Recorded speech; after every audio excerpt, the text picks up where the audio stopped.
Inhuman, Whisper can destroy the universe. Could you tell me a little bit more about that? No, okay, all right. This guy's a jerk. He doesn't want to say nothing. Bestow Productions presents Creative Continuity at Baltimore Comic-Con 2014. Get the latest news directly from comic book artists and writers. Tune in for Creative Continuity's coverage of Baltimore Comic-Con. We bring the convention to you. So, you too good to speak there, big guy? Huh? Hold on for a minute. I'm here with the inking legend, Mark McKenna. Mark, thanks for the interview. Thank you. Happy to be here. How did you get started? John Romita Sr., who is a real legend. I used to read Spider-Man comics in the back of my parents' car at the drive-in movie theater, and one day I tried to get a job at Marvel, left some samples at the offices. I got a call from John Romita and asked me if I'd like to become a full-time worker and do art corrections at the offices. So originally I told them I couldn't do it because they were going to pay me $4.50 an hour, and my commutation expenses would have been about, I would have came back with zero money. But he stayed with me, and he kept calling me, and after the third time I said, if I don't try to do this, I will never know if I could have made a living doing this. But I said yes. I worked on Marvel Comics for a year and a half. Ended up getting a job at DC Comics, ironically, because DC was about 15 blocks away from Marvel. I used to go show them my samples there. And then DC hired me to do Dr. Fate in 1987, which was my first big two work. So what attracted you to art correcting? It was a beginning. It was a start to being in the offices, meeting all the people that I kind of grew up looking at and paying attention to, working with John Romita, who has taught me so much in the year and a half that I worked there, that it was invaluable for me to be there for a year and a half. And the connections were just huge, because in this business, like a lot of business, who you know, right place, right time. So those are very important to me, at least. Yeah. Okay, now if I'm not mistaken, you pretty much touched every major comic book character that is out there for the last 29 years now. 29 yeah, years? I've done over 500. I keep comps of all my stuff, so I keep 3 of everything in boxes. And one day I got really bored, and I sat there, I started counting books, pages, and I came up with about 8,000 pages and about 450 to 75 books, and that was about 4 years ago. And I'm not as prolific as I was in the early 90s, but I have to think, and somebody told me that some of these databases that have comic creators don't have the complete runs because they don't know everything that we've done. And stuff I maybe ghosted on, pinups that maybe didn't get accredited for. Wow. So it's more like 10,000 pages and 500 comics. Yeah. Wow. There are a few things I missed. I mean, I got to work on the Silver Surfer. I got to work on Dr. Fate. There are a couple of guys you grow up and you want to work on, and when you get that opportunity, it feels like a golden moment, you know.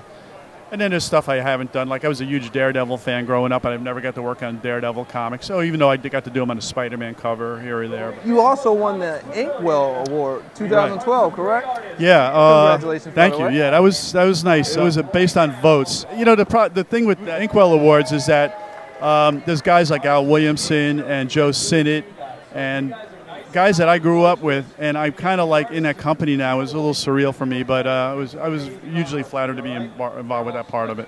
What exactly is inking? Inking is taking pencil art with various tools like brushes and markers and pen points, calligraphy pen points, elaborating over the pencil art, and then erasing the pencil art and basically making it your own. So all the rendering comes from the inker, the perspective, the distance, you know, separating planes from midground, you know, from foreground to midground to background, based on thickness of lines. Splattering, you know, you do effects like splattering stars in outer space to give kind of the Milky Way galaxies and things like that. So inking is basically taking a pencil drawing and making it reproduction ready, but it's artistic in a sense that you don't not just copying lines, you're rendering with tools that enhance the artwork. Okay. And now, how long would a process take? I try to do a page a day, depending on if it's an Archie pages. I could do 3 Archie pages in a day because it's some simplicity of line, or I can do maybe 1 Spider-Man page a day, depending on, you know, you work steady, you work out of your house. So when you work out of your house, you tend to work more hours. So, and I did most of my work better at night. Like I'd be better after 8 o'clock at night than I would be at 10 o'clock in the morning. Okay. And I find myself working till 2 or 3 in the morning, you know. Now, if I'm not mistaken, there's a digital form of inking that's Right. out now. Do you try it at all? Have you touched it? I don't mess with digital inking because of the Cintiq and the Wacom. Feels like it's a foreign element to me. I'm old school. I mean, I look old school, right? So I am, but the reality is I want to stay to that until they tell me that I'm a dinosaur. Is there a certain type of ink you use? Yeah, there's a different ink for a pen that there is for a brush. Now, for a pen, you need a free-flowing ink that won't clog up your pen point. And by pen points, I'm talking about these calligraphy pens that when you lean on them, they open up and you get a varied line. So you need kind of a looser ink to go through those things, because once they gunk up the pen point, you get no line. With a brush, you can use a denser ink. So some of the ones that were very popular were Black Magic's, Higgins Black Magic, Black India. Black Magic was a brush ink. Black India was a pen ink. But I've been found an ink that works in the viscosity is nice, called Speedable Super Black. And I buy it by the quart because 2-ounce bottles or 1-ounce bottles, I sneeze on them and they disappear, you know. Because a lot of the guys who pencil their own art are inking a lot of their own art now. So a lot of the inkers it's hard to get jobs now because guys want to be in control of everything. Whereas back in the business when I started in the late 80s, you had a assembly line. You had a writer, you had a pencil, you had an inker, you had a letter, you had a colorist. Now sometimes the writer, the pencil artist wants total control of it. So he wants to have the finish on what the black and white plates look like. All right. So it's changed in that respect because a lot of times the editor was the guy who had control, but a lot of times now it's the penciler that has control because they want to work with that guy because he's hot or something like that. Okay, now you've been working on a project called Banana Tales? Yeah, Banana Tales is a labor of love to me. It's something I started in 2003. My father came up with the idea of a monkey turned into a banana back in the late 90s. But the problem was when he passed away, I never had the book reach fruition. And my wife and I decided that as a homage to my father, we would actually print the book myself. So I did this. I did a little softcover version that I sold through Diamond, and I did very well with it.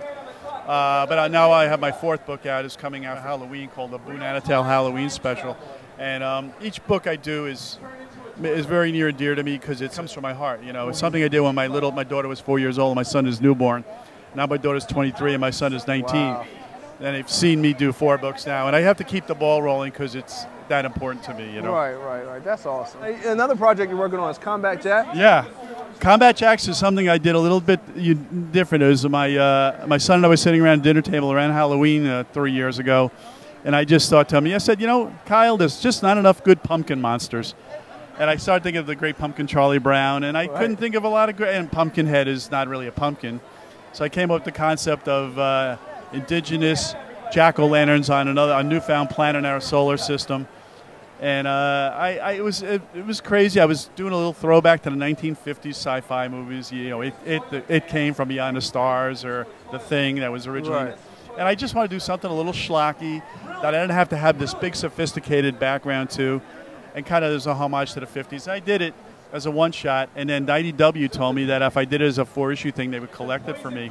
Wow. So now Combat Jacks is going to be a 4-issue miniseries right now. Awesome. I'm excited about that. Now, how is it the transition from inking to now doing your own projects? How is it? You know, it's as a work-for-hire inker, you're kind of like the drummer in the band.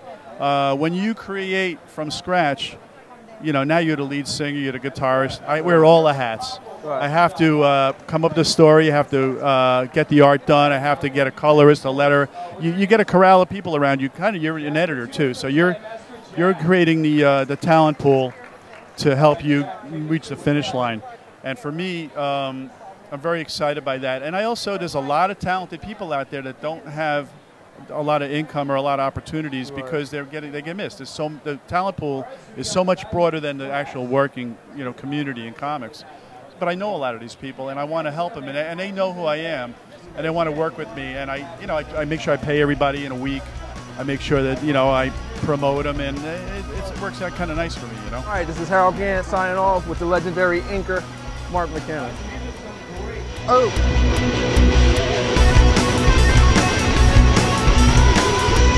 Super Black India ink. You try to use a different ink for a pen than you do for a brush because with a pen. What a nightmare. homage book that my father passed away in 2002, and he came up with an idea of a monkey who had a banana for a tail. Do you have it again? Come on, Yvonne. Combat Jacks is my sci-fi book that I do for